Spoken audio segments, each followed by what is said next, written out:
Today, we're diving into how AI is basically forcing a total rethink of education as we know it. And this whole analysis comes from some really incredible research by Dr. Simon Mahayevsky.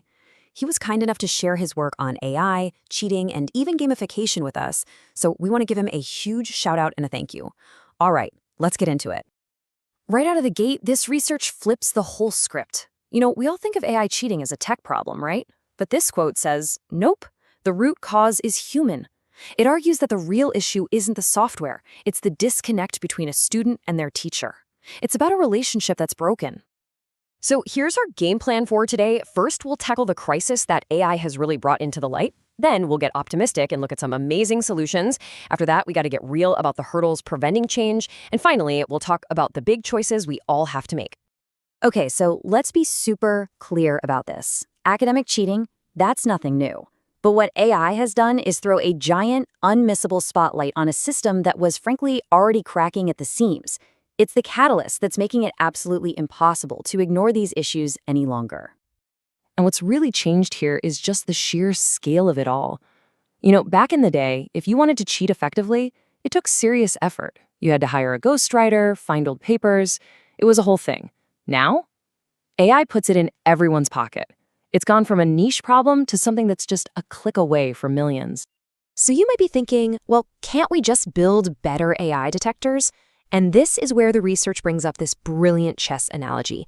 Think about it. You don't need an AI to play the entire chess game for you. A really good player just needs the AI to give them one or two key moves, the perfect hints at the perfect time to totally dominate. It just goes to show why playing this simple cat and mouse detection game, well, it's a game we're pretty much guaranteed to lose.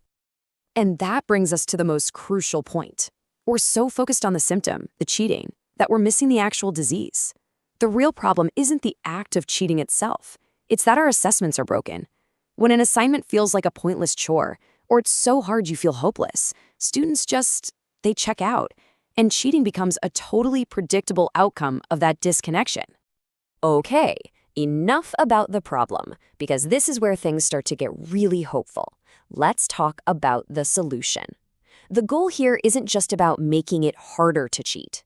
It's about designing learning in a way that's so engaging, so relevant, and so meaningful that students wouldn't even want to cheat. And the source material has some fantastic, concrete ideas. Think about it. How is an AI going to fake a video of you passionately explaining a complex idea? How does it fake giving thoughtful, constructive feedback to a classmate? These methods are all about showing the process of learning in a way that's personal and really, really hard to automate. And the list of these so-called cheat-resistant ideas just keeps going. Assignments with multiple drafts show growth over time, not just a final product. Group projects make you accountable to other human beings. And applying your knowledge to a messy real-world case study, that takes a kind of thinking that AI, at least right now, just can't fake. These aren't just tests anymore, they're actual learning experiences. Now, one of the coolest tools to get students engaged is gamification. But, and this is a huge but, a game is only fun if you choose to play it. So how on earth do you take a required class and make it feel like a fun game instead of just homework with a leaderboard slapped on top? It's a real puzzle. Well, here's how you do it. You give students a sense of control. You let them choose their own adventure, so to speak, with different projects or quests. You wrap the whole course in a story that makes them want to find out what happens next. You give them rewards that actually mean something beyond a letter grade. And you make it a team sport. Because when you're working on a challenge with your friends, it feels way less like a chore and a lot more like a mission. So if all these ideas are so amazing, why isn't every single classroom already like this? Well, this leads us to the toughest part of the discussion. The problem isn't a lack of good ideas, it's the system itself that's resistant to change. You have to see it from an administrator's point of view. The good old-fashioned lecture, it's the safe choice. It's predictable, it's easy to standardize, and it doesn't get you angry phone calls from parents who don't get why their kid is playing a game instead of studying. This means that for a teacher, trying something new isn't just more work, it's a genuine professional risk. And this is not a new problem, not at all. Get this. All the way back in 1975, there was a computer game called Tenure that simulated how to get promoted in academia. And you know what the winning strategy was? It wasn't being a brilliant teacher. It was just managing your relationships with the dean. This proves that this fight between innovative teaching and what the institution wants has been going on for decades. And here's the absolute heart of the conflict visualized. In most universities, the system rewards research way more than it rewards teaching.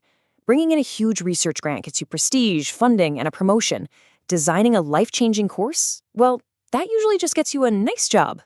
The entire incentive structure pushes people away from taking risks in the classroom. So, after all that, where do we land? The thing is, the future isn't written yet. AI can be an incredible tool for learning, or it can be a shortcut to nowhere. It really all depends on the choices we make and the systems we decide to build. And here's one last wild idea from the research. Accountability might just catch up. You know how AI models are now getting really good at spotting fake AI-generated images? Well, it's pretty likely that future tools will get just as good at spotting AI-written text. And that could lead to a future where academic fraud, even if it's discovered years down the line, could have massive consequences, like even getting a degree taken away. When you boil it all down, AI didn't really create this mess. It just forced a conversation that we desperately needed to have anyway. The question isn't if we should change how we do things anymore. The real question AI is asking us is much deeper. What do we actually value in education? What's the point of it all? And what are we going to choose to do about it?